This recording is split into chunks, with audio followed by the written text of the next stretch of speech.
169 ഇന്ത്യക്കാരാണ് അപകടത്തിൽ ഉണ്ടായിരുന്നത്. മരണസംഖ്യ 30 എന്നത് മാത്രമാണ് ഇപ്പോൾ നമുക്ക് ലഭിക്കുന്ന വിവരം. ഏതായാലും 105 പേർ മരിച്ചു എന്നിപ്പോൾ ഗുജറാത്ത് മാധ്യമങ്ങൾ റിപ്പോർട്ട് ചെയ്യുന്നു. 105 മരണസംഖ്യ 105 എന്നാണ് ഇപ്പോൾ ഗുജറാത്ത് മാധ്യമങ്ങൾ റിപ്പോർട്ട് ചെയ്യുന്നത്. സ്ഥിരീകരിക്കുന്ന വിവരമായിട്ട് അത് വരികയല്ല. 100 മേലെ 105 പേർ മരിച്ചു എന്ന് ഗുജറാത്ത് മാധ്യമങ്ങൾ റിപ്പോർട്ട് ചെയ്യുന്നു. ആ വാർത്തയാണ് ഇപ്പോൾ ഏറ്റവും ഒടുവിൽ നൽകാനുള്ളത്.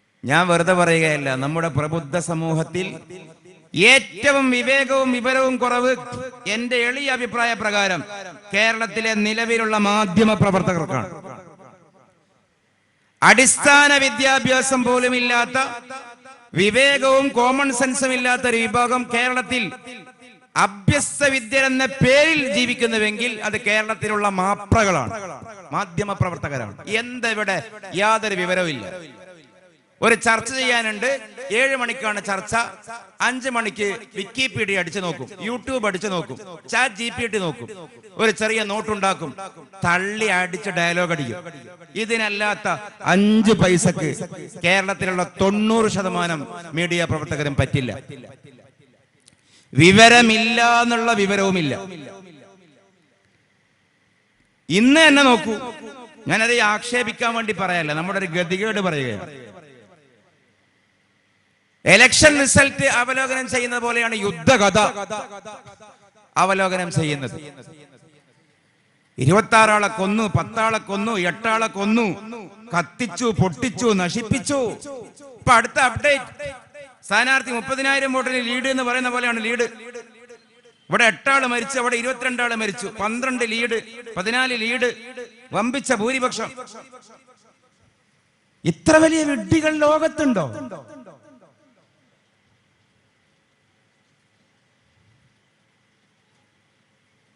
വാഹനാപകടത്തിൽ മരിച്ച, ബോംബ് സ്ഫോടനത്തിൽ മരിച്ച വീട്ടിലേക്ക് ഈ കൊയലും പിടിച്ച് ചെല്ലും.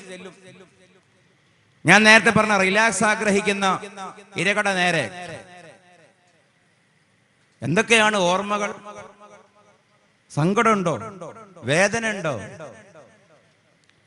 അതാണ് ഞാൻ പറയുന്നത്. കേരളത്തിൽ മാധ്യമ പ്രവർത്തകർക്കാണ് അടിയന്തരമായി നാം സാക്ഷരത കൊടുക്കേണ്ടത്, വിവേകം എന്താണെന്ന് പഠിപ്പിക്കേണ്ടത്. വിക്കിപീഡിയ നോക്കിയെടുക്കാൻ പറ്റുന്ന പണിയല്ല അത്. അപ്പൊ ഞാൻ ആ ഭാഗത്തേക്ക് സ്ലിപ്പായത്, ചിലപ്പോ ഈ ആങ്കേഴ്സ് പോലും, ചാനൽ നിയന്ത്രിക്കുന്ന ന്യൂസ് അവതാരകന്മാര് പോലും ഇവിടെ പറയുന്ന ഒരു കൃത്രിമമായ വ്യാജവാദമാണ്. ഇന്ത്യൻ ഭരണഘടന പറയുന്നുണ്ടല്ലോ സ്ത്രീ പുരുഷ സമത്വം. പക്ഷെ ഇന്ത്യൻ ഭരണഘടന ആ ചങ്ങാതി ഒരു തവണ വായിച്ചു നോക്കണം, കേട്ടറിഞ്ഞിട്ട് ഡയലോഗ് പറയരുത്. Equality of status and opportunity എന്നാണ് പ്രിയാമ്പിളിലുള്ളത്. പദവിയുടെയും അവസരത്തിന്റെയും കാര്യത്തിൽ സമത്വം. ആർക്കാ തർക്കം? ആർക്കാ തർക്കം? പിന്നെ സമൂഹം, കുറച്ചൊക്കെ വിദ്യാഭ്യാസമുള്ള ആളുകളൊക്കെ നിരന്തരം പറയുന്ന ഒരു കാര്യമുണ്ട്. ശരിയോ തെറ്റോ ആലോചിച്ച് നോക്കൂ. ഇസ്ലാം ലിംഗ സമത്വത്തെ സപ്പോർട്ട് ചെയ്യുന്നില്ല, ലിംഗനീതിയെയാണ് ഇസ്ലാം പിന്തുണക്കുന്നത്. ജെൻഡർ ഇക്വാലിറ്റി എന്ന് പറയുന്ന ഒരു പരാമർശത്തെ സപ്പോർട്ട് ചെയ്യുന്നില്ല. ജെൻഡർ ജസ്റ്റിസിനെയാണ് സപ്പോർട്ട് ചെയ്യുന്നത്. അപ്പൊ ഇസ്ലാം സപ്പോർട്ട് ചെയ്യാത്തത് എന്നല്ല ഞാനതുകൊണ്ട് ഉദ്ദേശിക്കുന്നത്. പ്രകൃതിയിൽ ജെൻഡർ ഈക്വാലിറ്റി നടക്കില്ല, നടക്കാത്തത് കൊണ്ടാണ്. ആണും പെണ്ണും ഒരുപോലെ ലോകത്ത് പറയുകയാണെങ്കിൽ പിന്നെ ആണും പെണ്ണും എന്ന് പറയണ്ടല്ലോ. കുറെ വിഡ്ഢിത്തങ്ങളാണ് ചർച്ച തന്നെ. ആണും പെണ്ണും ഒരുപോലെയാണോ എന്ന ചോദ്യം തന്നെ മൗഢ്യമല്ലേ? ആണും പെണ്ണും ഒരുപോലെയാണെങ്കിൽ പിന്നെ ആണും പെണ്ണും എന്ന് പറയണ്ടല്ലോ. എല്ലാ കൂട്ടർക്കും ആണെന്ന് പറഞ്ഞാൽ പോരെ, എല്ലാ കൂട്ടർക്കും പെണ്ണെന്ന് പറഞ്ഞാൽ പോരെ. എല്ലാത്തിലും വ്യത്യാസമല്ലേ ഉയരത്തിൽ. ഞാനത് സങ്കീർണമായി പറയല്ല.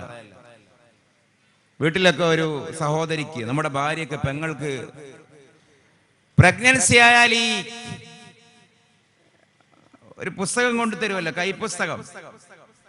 ഈ ആശാ വർക്കർമാരൊക്കെ എങ്ങനെയാണ് ഈ ന്യൂ ബോൺ ബേബിയെ വളർത്തേണ്ടത്, ആ ഒരു പുസ്തകം മാത്രം നോക്കിയാൽ ആൺകുട്ടിയുടെയും പെൺകുട്ടിയുടെയും ബോയ്സ് ഗേൾസ് ആ ചാർട്ട് നോക്കിയാൽ ഞാൻ ഈ പറയുന്ന മനസ്സിലാവും. 2-3 മാസം അല്ല, നവജാത പൈതൽ ബോയ്സ് നോർമൽ വെയിറ്റ് ഇത്ര, ഗേൾസ് വെയിറ്റ് ഇത്ര, 3 മാസം ബോയ്സ് വെയിറ്റ് ഇത്ര, ഗേൾസ് ഇത്ര, ഹൈറ്റ് ഇത്ര, വെയിറ്റ് ഇത്ര. അത് പ്രകൃതി അങ്ങനെയാണ്. അതിന്റെ ഒരു കൗണ്ട് ഒരു പിടി മുകളിലായിരിക്കുമാണ്. ഹോർമോൺ, വലിയ വലിയ ഹോർമോൺ ഒന്നും പറയണ്ട. സാധാരണ നമ്മളൊക്കെ ആശുപത്രിയിൽ പോയാൽ ചിലപ്പോ ഡോക്ടർ പറയും, എന്തേ പച്ചക്കറിയും ഫ്രൂട്ട്സ് ഒന്നും കഴിക്കാറില്ലേ, രക്തം തീരെ ഇല്ലല്ലോ എന്ന് പറഞ്ഞാൽ എന്തേ അയാൾ ഉദ്ദേശിക്കുന്നത്? സെറം ടെസ്റ്റ് ചെയ്തപ്പോ HB കുറവാണ്, ഹീമോഗ്ലോബിൻ കുറവാണ്. ഹീമോഗ്ലോബിന്റെ നോർമൽ കൗണ്ട് മെയിൽസിന്റെയും ഫീമെയിൽസിന്റെയും ചെക്ക് ചെയ്ത് നോക്കൂ. മെയിൽസിന്റേത് കൂടുതലാണ്, ഫീമെയിൽസ് കുറവാണ്. എല്ലാം അതുകൊണ്ട് ഫീമെയിൽസ്, സ്ത്രീകൾ പിന്നിൽ എന്നല്ല പറയുന്നത്. ഫീമെയിൽസിന് ജീവിക്കാൻ അതേ വേണ്ടൂ, പുരുഷന് ജീവിക്കാൻ കുറച്ചുകൂടി വേണം. ഒന്നുകൂടി പരിമിതി പുരുഷന്മാർക്കാണ്. അങ്ങനെയും വ്യാഖ്യാനിക്കാം. ഹോർമോണ് പെണ്ണിന് കുറവ്, വെയിറ്റ് കുറവ്, ഹൈറ്റ് കുറവ് എന്ന് പറഞ്ഞ് സ്ത്രീകളെ കുറച്ചിലുകാരാക്കുകയല്ല ഞാൻ. സ്ത്രീകൾക്ക് ജീവിക്കാൻ പ്രകൃതിയിൽ അത് മതി. പുരുഷന്മാർക്ക് കുറച്ചുകൂടി വേണം. ആ ഭാഷയിൽ പറഞ്ഞാൽ നമ്മളാണ് ദരിദ്രർ, പുരുഷന്മാരാണ് ദരിദ്രർ, കുറച്ചുകൂടി വേണം. അന്ധന്മാരെ പറ്റിയും കണ്ണ് കാണുന്നവരെ കുറിച്ചും പറയാറുണ്ടല്ലോ. അന്ധന്മാർക്ക് ജീവിക്കണമെങ്കിൽ കണ്ണിന് കാണണമെന്നില്ല, ഇതില്ലാതെ തന്നെ ജീവിക്കാൻ പറ്റും. നമുക്ക് ജീവിക്കണമെങ്കിൽ കണ്ണിന് കാഴ്ച കൂടി വേണം. അവരാണ് ഒന്നുകൂടി ടോപ്പ് എന്ന് പറയാറില്ലേ? അപ്പൊ ഞാൻ പറഞ്ഞത്, ഇപ്പൊ ഈ ഒളിമ്പിക്സിലൊക്കെ സമത്വമല്ല നീതിയാണ് എന്നുള്ളതാണ് ഞാൻ പറഞ്ഞു വരുന്നത്. ശ്രദ്ധിക്കുന്നവർക്ക് അറിയാമല്ലോ, ഒളിമ്പിക്സിൽ ഏറ്റവും ആകർഷകമായ ഇനമേത 100 മീറ്റർ ഓട്ട മത്സരമാണ്. സ്പ്രിന്റ് റാണി, സ്പ്രിന്റ് ചക്രവർത്തി തീരുമാനമാവുന്നത്. അതിൽ നിങ്ങൾ നോക്ക്, ഞാനൊക്കെ കളി ശ്രദ്ധിച്ചിരുന്ന കാലത്തെ പേര് വെച്ച് പറഞ്ഞാൽ 100 മീറ്ററിൽ പുരുഷ രാജാവായി വരുന്ന ആളുകളുടെ ഒരു 5ാം സ്ഥാനത്തും 4ാം സ്ഥാനത്തും എത്തുന്ന വ്യക്തിയുടെ ടൈമായിരിക്കും സ്ത്രീകളുടെ കൂട്ടത്തിൽ 1ാം സ്ഥാനക്കാരിയുടെ ടൈം. നിങ്ങൾ ഇപ്പോഴും ഒളിമ്പിക്സ് ശ്രദ്ധിക്കാറുണ്ടോ എന്ന് എനിക്കറിയില്ല. ഉസൈർ ബോൾട്ട്, യോഹാം ബ്ലാക്ക്, ഗാറ്റ്ലിൻ, ആ ഒരു കാലം ഉണ്ടായിരുന്നല്ലോ. അതില് ബോൾട്ടിനെ നമുക്ക് വിടാം, അസാധാരണം, ചീറ്റപ്പുലി. പക്ഷെ ആണുങ്ങളുടെ 4ാം സ്ഥാനത്തൊക്കെ വരുന്ന കഥാപാത്രങ്ങളാണ് ഈ ഗാറ്റ്ലിനും ബ്ലാക്കും ഒക്കെ. അവർ ഈ 100 മീറ്റർ ഒരു 9.5 സംതിങ് സെക്കൻഡ് കൊണ്ടൊക്കെ ഓടിയെടുക്കും. ഞാൻ വെറുതെ സുമാറ് പറയല്ല. 9 സെക്കൻഡും പിന്നെ 1 സെക്കൻഡിന്റെ 5ഉം പിന്നെ കുറച്ചും, 4 മൈക്രോ സെക്കൻഡ്സ്. ഈ പുരുഷന്മാരെ 4ാം സ്ഥാനത്തിന്റെയും 3ാം സ്ഥാനത്തിന്റെയും ആ ഒരു പൊസിഷനിലായിരിക്കും സ്ത്രീകളിലെ 1ാം സ്ഥാനക്കാരി മരിയ ജോൺസ് എത്തുന്നത്. കുറച്ച് സ്പീഡ് കുറവായിരിക്കും. ആരാണ് വേഗത കുറച്ചത്? അത് നാച്ചുറലി അങ്ങനെയാണ്. പൊക്കം അങ്ങനെയാണ്, വെയിറ്റ് എടുക്കാനുള്ള കപ്പാസിറ്റി അതാണ്. പിന്നെ എന്താ അതിന് പേരിട്ടത്? സിന്ദൂരം. ഞാനതിന്റെ വിശദാംശങ്ങളിലേക്ക് പോകുന്നില്ല. ഭീകരവാദികൾ ആക്രമണം നടത്തിയതിന് തിരിച്ചടി എന്ന രീതിയിൽ പെടുന്നനെ ഇന്ത്യ ആക്രമിച്ചു. അതിന്റെ ഒരു ബ്രീഫ് പ്രസ് റിലീസ് നടത്താനായി വന്നതാര? 2 സ്ത്രീകൾ. അത് ഇന്ത്യയിലെ എല്ലാ ജേർണലിസ്റ്റും വാർത്തയാക്കി. അസാധാരണമാണ്. അതാണ് ഇന്ന് ആ പത്രസമ്മേളനത്തിൽ ആ ബ്രീഫ് വിശദീകരിച്ചത്. ഇന്ത്യയുടെ സദാ പോലെ ഏതെങ്കിലും വ്യോമ, കര, നാവിക സേനാ മേധാവികളായ മെയിൽസ് ആയിരുന്നുവെങ്കിൽ അതൊരു വാർത്തയാകുമായിരുന്നില്ല. പക്ഷേ പൊതുവെ സൈന്യത്തിൽ സ്ത്രീകൾ വരാറില്ല. ഇസ്രായേൽ സൈന്യത്തിൽ സ്ത്രീകൾ വന്നപ്പോൾ വലിയ വാർത്തയായി. ലോക സൈനിക ശക്തികളായ അമേരിക്കൻ സൈന്യത്തിലും റഷ്യൻ സൈന്യത്തിലും ചൈനീസ് സൈന്യത്തിലും ബാറ്റിൽ ഫീൽഡിൽ സ്ത്രീകൾ വരാറില്ല. ഇസ്രായേലിൽ വരാറുണ്ട്. ഇസ്രായേൽ അപവാദമാണ്. കാരണം അവർക്ക് പരിമിതിയുണ്ട് എന്നുള്ളതാണ്. അപ്പൊ ഈ സമത്വം എന്ന ആർഗ്യുമെന്റ് ഇസ്ലാം അംഗീകരിക്കുന്നില്ല എന്നുള്ളതല്ല. സമത്വം നാച്ചുറൽ, പ്രകൃതിയിൽ ഇല്ല എന്നുള്ളത് കൊണ്ടാണ്. പിന്നെ വേണ്ടത് ഏതാണ്? നീതിയാണ്. പുരുഷന്മാർക്ക് കിട്ടേണ്ടത് പുരുഷന്മാർക്ക് കിട്ടുന്നത് പോലെ സ്ത്രീകൾക്ക് കിട്ടേണ്ടത് അവർക്കും കിട്ടണം. അതിൽ തർക്കമില്ലല്ലോ, പരാതിയില്ലല്ലോ. പിന്നെ ഇന്ത്യൻ ഭരണഘടന പറയുന്ന ഒരു ഈക്വാലിറ്റി ഉണ്ട്. ആ ഈക്വാലിറ്റി എന്താ അറിയോ? Equality of opportunity and status. ഇതാണ് ചാനലിലൊക്കെ ചർച്ചയ്ക്ക് പോകുന്ന ആളുകൾ വെറുതെ വിടുവായിത്തം പറഞ്ഞുകൊണ്ട് കുറെ ഡയലോഗ് അടിക്കാറുണ്ട്. ഇന്ത്യൻ ഭരണഘടന പറയുന്നതാണ് സ്ത്രീ പുരുഷ സമത്വം. ഇവിടെ മന്ത്രിമാര് വരെ ആ വിഡ്ഢിത്തം ഇടക്കിടക്ക് പുലമ്പും. ഒരു കമ്പനിയുടെ മാനേജറായി ഒരു മെയിൽ അവരോധിതനായാൽ ശമ്പളം 80,000 എങ്കിൽ ഫീമെയിൽ അവരോധിതയായാലും 80,001 കൊടുക്കണം. 80,000 കുറയാൻ പാടില്ല. ഇതല്ലേ നമ്മുടെ അഭിപ്രായം. പിന്നെ ആരാ പെണ്ണിന് ജോലി ചെയ്യുമ്പോ ആരാ തൊഴിൽ കുറച്ചത്? പറ, ആരാണ് ഇവിടെ കുറച്ചത്? ഈ പറയുന്ന സ്ത്രീ പുരുഷ സമത്വം വേണമെന്ന് പെരുമ്പറയടിക്കുന്ന ഏതെങ്കിലും സ്വകാര്യ സ്ഥാപനങ്ങളിൽ പുരുഷന് സമാനമായ ശമ്പളം സ്ത്രീകൾക്ക് കൊടുക്കുന്നുണ്ടോ? കുറ്റം നമ്മളാണ് ഏൽക്കേണ്ടി വരുന്നത്. അവര് കൊടുക്കുന്നുണ്ടോ? ഇന്ന് നാടുകളിൽ മുഴുവനുമുള്ള ഇംഗ്ലീഷ് മീഡിയം എടുക്ക്, നഴ്സറി എടുക്ക്, സ്വകാര്യ സ്ഥാപനങ്ങൾ എടുക്ക്, മുതലാളിയുടെ തോട്ടം എടുക്ക്, കമ്പനി എടുക്ക്, ഹോസ്പിറ്റൽ എടുക്ക്, ഹോട്ടൽ എടുക്ക്, മതേതരമായ എന്തൊക്കെ ഇൻസ്റ്റിറ്റ്യൂഷൻസ് ഉണ്ടോ മുഴുവനും ചെക്ക് ചെയ്യും. ധവളപത്രം ധൈര്യമുണ്ടെങ്കിൽ പൊതുസമൂഹം പുറത്തിറക്കട്ടെ. പുരുഷന്റെ ശമ്പളത്തിന്റെ 2/3 സ്ത്രീ ശമ്പളം. ഈ ബിരുദന്മാരാണ് പിന്നെ ചാനൽ വന്നിട്ട് പറയുന്നത് സ്ത്രീ പുരുഷ സമത്വം വേണമെന്ന്. ഇതാണ് കേരളത്തിന്റെ, ലോകത്തിന്റെ കാപട്യം. ആണിന് കൂലി 1000 ആണെങ്കിൽ പെണ്ണിന് 800 കൊടുക്കൂ. ഓനും പറയും ഡയലോഗ്, ആണും പെണ്ണും ഒരുപോലെയാണ്. സ്വകാര്യ സ്കൂളിലെ പുരുഷ അധ്യാപകന്മാർക്ക്, നഴ്സറിയിലെ മാസ്റ്റർമാർക്ക് പുരുഷ പ്രൊഫസർ ഞാൻ ഗവൺമെന്റ് വലിയ റെപ്യൂട്ടഡ് സ്ഥാപനങ്ങളിലേക്കല്ല പോകുന്നത്, സാധാ പ്രൈവറ്റ് ഇൻസ്റ്റിറ്റ്യൂഷൻസ് ആണ്.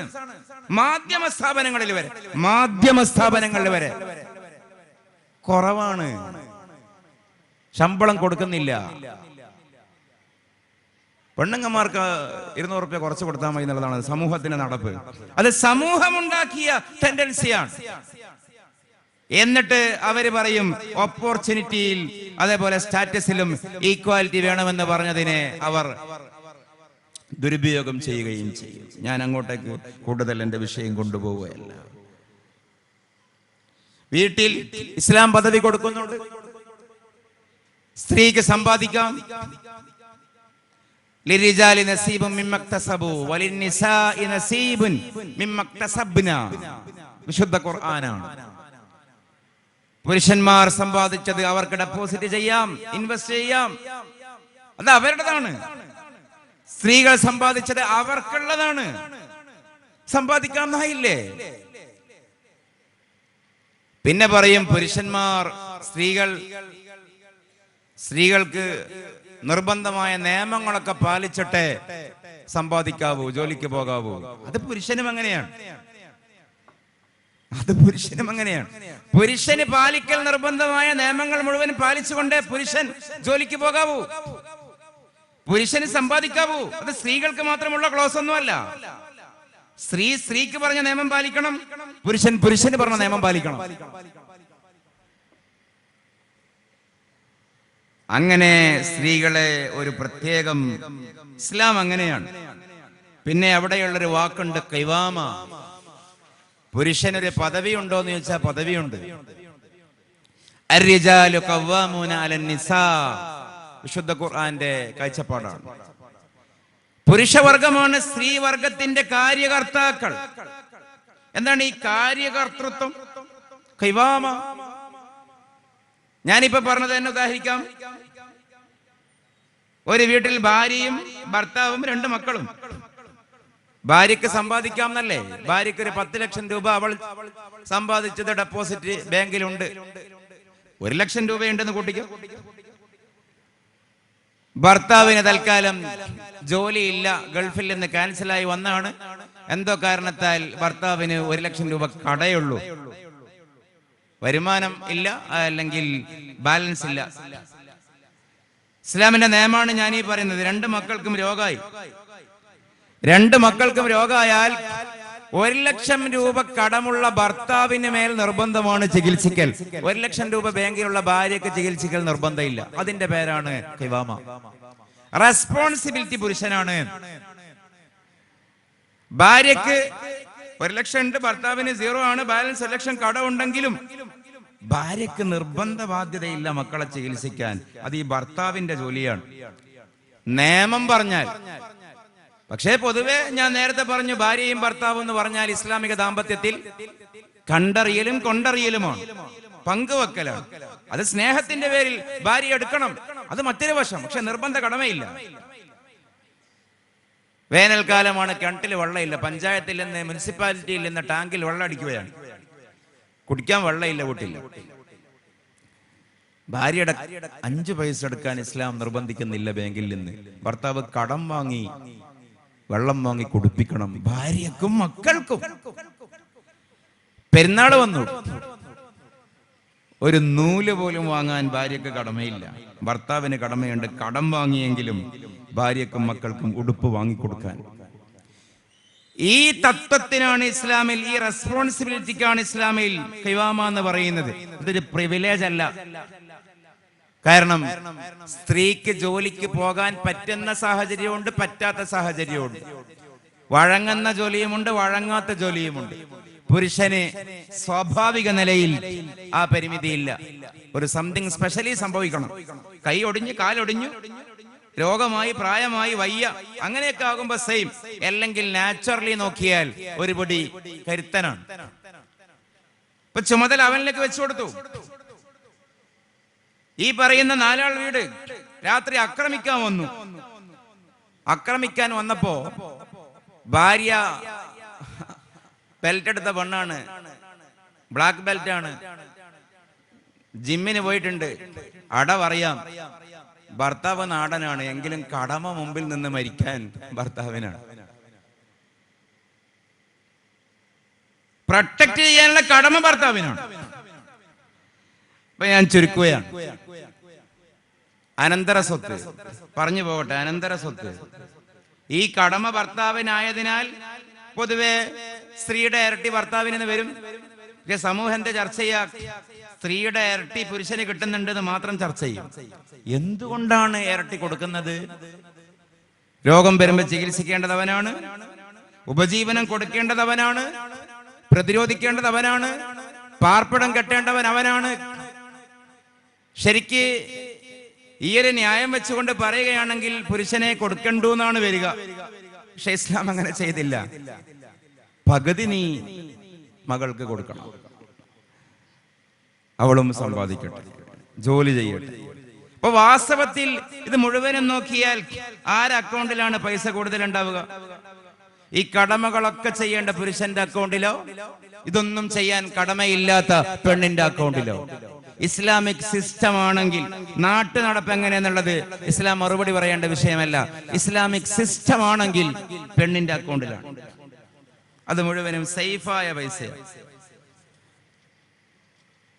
ഇനി അനന്തരസ്വത്തിന്റെ വിശദാംശത്തിലേക്ക് പോയാൽ പറയേണ്ട വിഷയമല്ല എങ്കിൽ കൂടിയും ഒറ്റ വാക്കിന് പറഞ്ഞാൽ 34 കോണ്ടക്സിലാണ് പെണ്ണും ആണും ഒരേ അനന്തരസ്വത്തിൽ വരുന്നത്. കാരണം മകളാകുമ്പോ കിട്ടും, പെങ്ങളാകുമ്പോ കിട്ടും, ഭാര്യയാകുമ്പോ കിട്ടും, ഉമ്മയാകുമ്പോ കിട്ടും, ഉമ്മാമ വല്യുമ്മയാകുമ്പോ കിട്ടും. പല പോസ്റ്റുകളുണ്ടല്ലോ. സ്ത്രീയും പുരുഷനും വരുന്ന 34 കോണ്ടക്സിൽ 5 സമയത്താണ്, സന്ദർഭങ്ങളിലാണ്, കോണ്ടക്സിലാണ് പുരുഷന് പെണ്ണിന്റെ ഇരട്ടി കിട്ടുന്നത്. 11 സന്ദർഭങ്ങളിൽ തുല്യമാണ്, ആണിനും പെണ്ണിനും ഒരുപോലെയാണ്. 14 സന്ദർഭങ്ങളിൽ പെണ്ണിന് കൂടുതലും ആണിന് കുറവുമാണ്. ബാക്കി സന്ദർഭങ്ങളിൽ പെണ്ണിനെ കിട്ടുന്നുള്ളൂ, ആണിന് കിട്ടുന്നില്ല. ഞാൻ വെറുതെ പറയല്ല. 34 5 ആണിന് ഇരട്ടി, പെണ്ണിന് പകുതി. 11 ബറാബർ തുല്യം. 14 പെണ്ണിന് കൂടുതൽ, ആണിന് കുറവ്. ബാക്കിയിടങ്ങളിൽ പെണ്ണിനെ കിട്ടുന്നുള്ളൂ, ആണിന് കിട്ടുന്നില്ല. ഇതാണ് ഇസ്ലാമിന്റെ മീറാത്ത്. മൊത്തം ആണും പെണ്ണും വരുന്ന കോണ്ടക്സുകൾ ചെക്ക് ചെയ്താൽ. എന്നാലും ഇവിടെയുള്ള വക്കീലിന്, ഇവിടെയുള്ള പലർക്കും പോയി പറയണം, ഇസ്ലാം പാപ്പ മരിച്ചാൽ അല്ലെങ്കിൽ ഇന്ന ആള് മരിച്ചാൽ പെണ്ണിന് സ്വത്ത് കൊടുക്കുന്നില്ല. വാസ്തവം 100 ഡിഗ്രി അല്ല, 360 ഡിഗ്രി എന്ന് പറഞ്ഞ് 360 ഡിഗ്രിക്ക് മാറിപ്പോയിരിക്കുന്നു.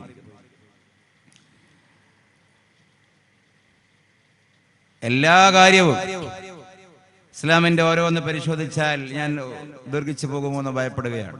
ഓരോന്നോരോന്ന് ചെക്ക് ചെയ്താൽ സമൂഹം പഠിക്കാത്ത കൊണ്ടാണ്. ഇസ്ലാമിന്റെ ഫിനാൻഷ്യൽ സിസ്റ്റം സമൂഹം പഠിച്ചു. ലോകത്ത് പല യൂറോപ്യൻ സെക്കുലർ രാജ്യങ്ങളും പലിശരഹിത ബാങ്ക്, ഇസ്ലാമിക് എന്ന ടേം ഒഴിവാക്കിയിട്ട് അതിന്റെ തത്വങ്ങൾ അപ്ലൈ ചെയ്യുന്നു. ഇവിടെയുള്ള തോമസ് ഐസക്കൊക്കെ അത് പറഞ്ഞല്ലോ. ഇപ്പൊ വഖഫ് വലിയ വിഷയമാണല്ലോ. വഖഫ് കൂടുതൽ എന്തിനാ പറയുന്നത്? അതിനെക്കുറിച്ച് ഇപ്പൊ പൊതുസമൂഹം പഠിക്കുന്നു. യൂറോപ്യ രാജ്യങ്ങളിലുള്ള വലിയ വലിയ വിദ്യാഭ്യാസ സ്ഥാപനങ്ങൾ പോലും എൻഡോമെന്റുകൾ, പൊതുവായ സോഷ്യൽ കളക്റ്റീവ് റെസ്പോൺസിബിലിറ്റി, അതിന്റെ പേരതാണല്ലോ, കളക്റ്റീവ് സോഷ്യൽ റെസ്പോൺസിബിലിറ്റി, CSR. ഇത് തത്വമാണ്, സോഷ്യൽ എഞ്ചിനീയറിംഗിലെ തത്വമാണ്. ഈ CSRന്റെ കീഴിൽ എൻഡോമെന്റുകൾ രൂപീകരിച്ചിട്ട് പൊതു പിരിവ് നടത്തിയിട്ട് ഈ വിദ്യാഭ്യാസ സ്ഥാപനങ്ങൾ മാത്രം നടത്താൻ സ്ഥായിയായ സംവിധാനം ഉണ്ടാക്കിയിട്ട് ലോകാടിസ്ഥാനങ്ങളിൽ വലിയ വലിയ യൂണിവേഴ്സിറ്റികൾ പ്രവർത്തിക്കുന്നു. ജസ്റ്റ് ഗൂഗിൾ എത്ര യൂണിവേഴ്സിറ്റികൾ വഖഫിന്റെ ആധുനിക വേഷങ്ങൾ നടക്കുന്നു. വലിയ വലിയ റെപ്യൂട്ടഡ് സ്ഥാപനങ്ങൾ. മൃഗങ്ങൾക്ക്, വാഹനങ്ങൾ, പണ്ടുകാലത്ത് വാഹനങ്ങളായി ഉപയോഗിച്ചിരുന്ന മൃഗങ്ങൾക്ക്, സസ്യങ്ങൾക്ക്, പൊതുസമൂഹത്തിന്, നോൺ മുസ്ലിംസിന് ഒക്കെ ഉപകാരം കിട്ടുന്ന രൂപത്തിൽ വഖഫിനെ ഇസ്ലാം വ്യവസ്ഥപ്പെടുത്തി. ആധുനിക ലോകം വഖഫ് ഒരു ഗുഡ് പ്രാക്ടീസ് ആണ്, ഒരു സോഷ്യൽ എഞ്ചിനീയറിംഗിന്റെ ഒരു പവർ സേഫ് മാർഗമാണ് എന്ന് ആധുനിക ലോകം പറയുന്നു. വഖഫ് എന്ന പേരൊഴിവാക്കും. ആധുനിക ടെൻഡൻസികളോടുള്ള ലാസ്റ്റ് ഭാഗം ഒരു ചോദ്യം കൂടെ അതുമായി ബന്ധപ്പെട്ടത് വരികയും ചെയ്തു. ടെൻഡൻസികളോടുള്ള നമ്മുടെ സമീപനമാണ് പിന്നെ കൂടുതൽ ഇവരെ തെറ്റിദ്ധരിപ്പിക്കുന്നത്. ഇസ്ലാമിന്റെ കുറെ കാഴ്ചപ്പാടുകൾ നമ്മളും തെറ്റിദ്ധരിച്ചു പോയി. ഇപ്പൊ എക്സാമ്പിൾ, മാനസികമായി പറഞ്ഞാൽ ഞാൻ വളരെ പ്രാക്ടിക്കലായ 1-2 ഉദാഹരണം. ചിരിക്കലാണോ കരയലാണോ നല്ലത്? എക്സാമ്പിൾ, ഇസ്ലാമിന്റെ കാഴ്ചപ്പാട് ആസ്വദിച്ചുകൊണ്ട് കരയലാണ് നല്ലത് എന്നുള്ളതാണ്. ആധുനികത എന്താ പറയുന്നത്? എന്താണ് ഈ ആസ്വദിച്ചുകൊണ്ട് കരയൽ?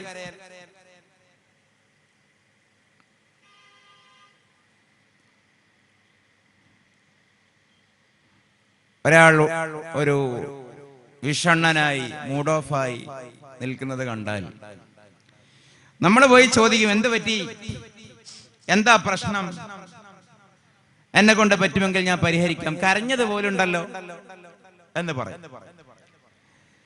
അപ്പൊ കരച്ചിലൊരു മോശം കാര്യമാണ് എന്നാണ് ആധുനികത പറയുന്നത്. ആധുനികത മീൻസ്, ഞാൻ ഇതിന്റെ ടെക്നിക്കൽ ടേമുകൾ ഒഴിവാക്കുന്നു. സോഷ്യൽ മീഡിയ ഇൻഫ്ലുവൻസേഴ്സ്, പുതിയ കാലത്തെ ഏറ്റവും വലിയ സാമ്രാജ്യമായ ഇൻസ്റ്റഗ്രാം ടെൻഡൻസികൾ. എപ്പോഴും ചിരിക്കണം, ചിരിച്ചുകൊണ്ടേയിരിക്കണം, പാടിക്കൊണ്ടേയിരിക്കണം, പറഞ്ഞുകൊണ്ടേയിരിക്കണം, കേട്ടുകൊണ്ടേയിരിക്കണം, വൈബ് നിലനിർത്തിക്കൊണ്ടേയിരിക്കണം, മൂഡ് ഓഫ് ആകരുത്, ചില്ലാകണം. ഇപ്പൊ മനുഷ്യനെ ഒരുതരം യന്ത്രമാക്കുകയാണ്. അതൊക്കെ യന്ത്രത്തിന് പറഞ്ഞതല്ലേ. കറണ്ടില്ല, ഫ്രിഡ്ജ് വർക്കാവുന്നില്ല. അപ്പൊ ഫ്രിഡ്ജിൽ എപ്പോഴും കറണ്ട് പോയി കണക്ട് ചെയ്തിട്ട് ഇത് വർക്ക് ചെയ്തുകൊണ്ടേയിരിക്കണം. മൊബൈൽ ഫോൺ ഓഫ് ആകാൻ പാടില്ല, മിന്നിക്കൊണ്ടേയിരിക്കണം. ഇസ്തിരിപ്പെട്ടി ചൂടായിക്കൊണ്ടേയിരിക്കണം, പങ്ക കറങ്ങിക്കൊണ്ടേയിരിക്കണം. അതൊരു മെഷീൻ ഫീച്ചറാണ്, ഇലക്ട്രോണിക് ഫീച്ചറാണത്, മെറ്റീരിയൽ ഫീച്ചറാണത്. മനുഷ്യൻ മിണ്ടുകയും വേണം, മിണ്ടാതിരിക്കുകയും വേണം. നിങ്ങൾ കുറച്ച് ആഴത്തിൽ ആലോചിക്കണം ഞാൻ പറയുന്നത്. മനുഷ്യൻ മിണ്ടുകയും വേണം, മിണ്ടാതിരിക്കുകയും വേണം, കൂടുതൽ മിണ്ടാതിരിക്കണം. മനുഷ്യൻ കരയുകയും വേണം, ചിരിക്കുകയും വേണം, കൂടുതൽ കരയണം. മനുഷ്യൻ ഉണരുകയും വേണം, ഉറങ്ങുകയും വേണം, കൂടുതൽ ഉണരണം. ലൗ അലിംതും മാ അലിംതു ലളഹിഖ്തും ഖലീലാ വലബഖൈതും കസീറാ. ഞാൻ അറിയുന്ന കാര്യങ്ങൾ നിങ്ങൾ അറിഞ്ഞിരുന്നുവെങ്കിൽ നിങ്ങൾ സ്വൽപ്പമേ ചിരിക്കൂ, ധാരാളം കരയുമായിരുന്നു എന്ന് മുഹമ്മദ് റസൂലുള്ളാഹി സ്വല്ലല്ലാഹു അലൈഹി വസല്ലം. ഞാൻ ഇനി പറയുന്നത് മുതൽ നിങ്ങൾ മനസ്സ് തുറന്ന്, കാത് തുറന്ന് കേട്ടാൽ പോരാ, മനസ്സ് തുറന്ന് കേൾക്കണം, എങ്കിലിത് മനസ്സിലാവൂ. നിങ്ങൾ എന്നേക്കാൾ മനസ്സിലാക്കാൻ പറ്റിയവരാണ്, അത് മറ്റൊരു വിഷയം. ഞാൻ ഇതിന്റെ ഭാഗമായി പറഞ്ഞു എന്ന് മാത്രം.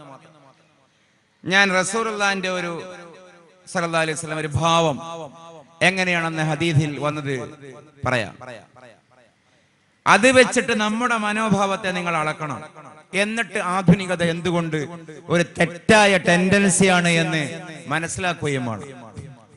കാന റസൂലുള്ളാഹി സ്വല്ലല്ലാഹു അലൈഹി വസല്ലം മുതവാസിലൽ അഹ്സാനി ദായിമൽ ഫിക്രി ലൈസ ലഹു റാഹ ലികുല്ലി ഹാലിൻ ഇൻദഹു ഇതാദ്. എന്താണ് നബി എന്ന് ചോദിച്ചാൽ, റസൂലുള്ളാഹിന്റെ ഒരു വൈബ് എന്താന്ന് ചോദിച്ചാൽ ഇതാണ് വൈബ്. റസൂലുള്ളാഹിന്റെ വൈബും നമ്മൾ ആലോചിക്കണല്ലോ. ചക്കന്മാരെ വൈബും കാന്താരി പെൺകുട്ടികളുടെ വൈബും തന്ത വൈബും മാത്രം ആലോചിച്ചാൽ പോരാ, എന്തായിരുന്നു റസൂലുള്ളാഹിന്റെ വൈബ്? അതാണ് ഈ പറഞ്ഞത്. കാന റസൂലുള്ളാഹി സ്വല്ലല്ലാഹു അലൈഹി വസല്ലം, നബി സല്ലല്ലാഹു അലൈഹി വസല്ലം ആയിരുന്നു മുതവാസിലൽ അഹ്സാൻ, സദാ ദുഃഖിതനായിരുന്നു, ഖിന്നനായിരുന്നു. ദായിമൽ ഫിക്ർ, സദാ സുചിന്തിതനായിരുന്നു, ചിന്തകനായിരുന്നു. ലൈസ ലഹു റാഹ, മതിമറക്കുന്ന ഒരു ചിയർ സന്ദർഭം നബിക്കുണ്ടായിരുന്നേയില്ല. ലികുല്ലി ഹാലിൻ, സന്ദർഭമേതായാലും ഇൻദഹു ഇതാദുൻ, അത് മറികടക്കാനുള്ള മറുമരുന്ന് നബിയുടെ കയ്യിലുണ്ടായിരുന്നു. എന്താ പറഞ്ഞത്? മുതവാസിലൽ അഹ്സാൻ. എപ്പോഴും റസൂലുള്ളാഹിക്ക് ടെൻഷനായിരുന്നു. എന്ത് ടെൻഷൻ എന്നറിയോ? മാനവികതയുടെ ടെൻഷൻ. കച്ചവടം പൊട്ടിയ ടെൻഷനല്ല, ആൾക്കാര് പഴി പറഞ്ഞ ടെൻഷനല്ല, അംഗീകരിക്കപ്പെടാത്ത ടെൻഷനല്ല. റസൂലുള്ളാഹിന്റെ ടെൻഷൻ ജീവകാരുണ്യപരമായ ടെൻഷനാണ്. എന്തുകൊണ്ടാണ് റബ്ബേ ഇത്രയും വ്യക്തമായ ശക്തമായ ഈ സത്യം ജനങ്ങൾക്ക് മനസ്സിലാവാത്തത്? എന്റെ അല്ലാഹ്, ഞാൻ ഉൾപ്പെട്ട ഈ വെളിച്ചം എന്തുകൊണ്ട് മറ്റുള്ളവർക്ക് കിട്ടുന്നില്ല? കാണുന്ന ആളുകളൊക്കെ ഇസ്ലാമിലേക്ക് വന്നില്ലെങ്കിൽ നരകത്തിൽ അകപ്പെട്ടു പോവില്ലേ? സമൂഹം എന്തേ ഇങ്ങനെ ദുഷിച്ചു പോയി? ലഹരിയിലാണല്ലോ, മദ്യമാണല്ലോ പ്രധാനം, യുദ്ധമാണല്ലോ പ്രധാനം, മദിരാക്ഷിയാണല്ലോ പ്രധാനം, തൊലിപ്പുറമെയുള്ള ആനന്ദങ്ങളാണല്ലോ പ്രധാനം. ഏവർക്കും വേണ്ടത് സുഖമാണല്ലോ. ആരും എന്തേ ആഴത്തിൽ ആലോചിക്കാത്തത്? പൊരുളുകൾ എന്തേ ചിന്തിക്കാത്തത്? ഇതാലോചിച്ചുകൊണ്ടായിരുന്നു ഖാന റസൂലുള്ളാഹി സ്വല്ലല്ലാഹു അലൈഹി വസല്ലം മുതവാസിലൽ അഹ്സാൻ. അതൊരു നേതാവിന്റെ ദുഃഖമാണ്, ഒരു മനുഷ്യ സ്നേഹിയുടെ ദുഃഖമാണ്. അതാണ് നബിയുടെ ദുഃഖം, അതാണ് നബിയുടെ ദുഃഖം. ഇവിടെ രാമന്റെ ദുഃഖം എന്ന് പുസ്തകം ഇറങ്ങി. ഇനി ഇറങ്ങേണ്ട പുസ്തകം മുഹമ്മദിന്റെ ദുഃഖമാണ് സ്വല്ലല്ലാഹു അലൈഹി വസല്ലം. അത് മാനവികതയുടെ ദുഃഖമാണ്. സഹസമൂഹത്തിന്റെ നടപ്പിലുള്ള വേദനയാണ്. പിന്നെയോ ഇന്ന് ചിന്തിക്കണം, മറ്റുള്ളവരെ ആലോചിച്ചുകൊണ്ട് ദുഃഖിക്കുക എന്ന് പറയുന്നത് ആധുനിക ലോകം പഠിപ്പിക്കുന്നുണ്ടോ? അങ്ങനെയൊന്നുണ്ടോ ഇന്ന് ലോകത്ത്?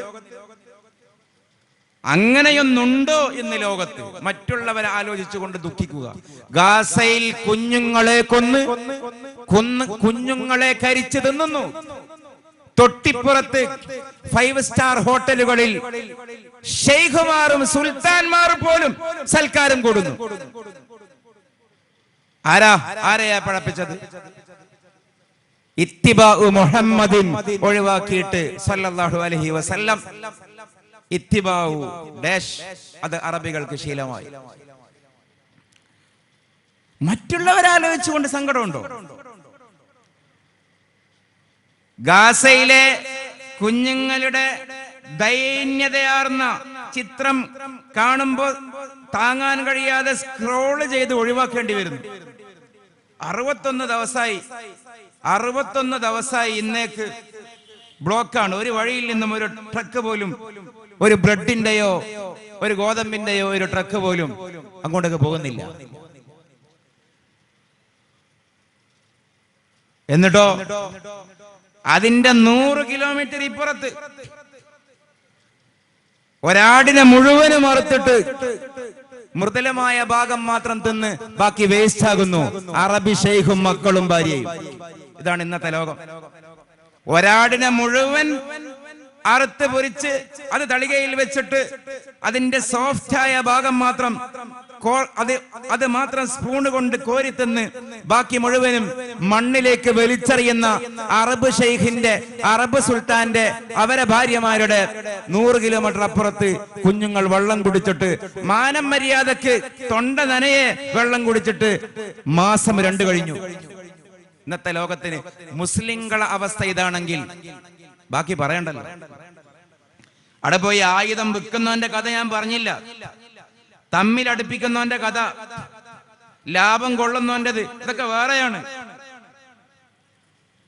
മറ്റുള്ളവർക്ക് വേണ്ടി സങ്കടപ്പെടുക എന്നുള്ളതല്ല. മരിച്ചു കിടക്കുന്ന മയ്യത്തിന്റെ മുമ്പിൽ സെൽഫി എടുക്കുന്ന ടെൻഡൻസി. അതുകൊണ്ടല്ലേ ഞാൻ നേരത്തെ പറഞ്ഞത്, മരിച്ചു കിടക്കുന്ന അല്ലെങ്കിൽ അപകടത്തിൽ മരണപ്പെട്ട വീട്ടിലേക്ക് പോയിട്ട് കോല് പിടിച്ചു പോയിട്ട് ചാനലുകാരൻ സങ്കടമുണ്ടോ എന്ന് മുറിവിൽ മുളക് പുരട്ടുന്ന ഏർപ്പാട്. അവർക്ക് ഇത് മനസ്സിലാവില്ല. മുതവാസിലൽ അഹ്സാൻ, മനുഷ്യന്റെ ദുഃഖം വായിച്ച മനുഷ്യന്റെ പേരാണ് മുഹമ്മദുൻ സ്വല്ലല്ലാഹു അലൈഹി വസല്ലം.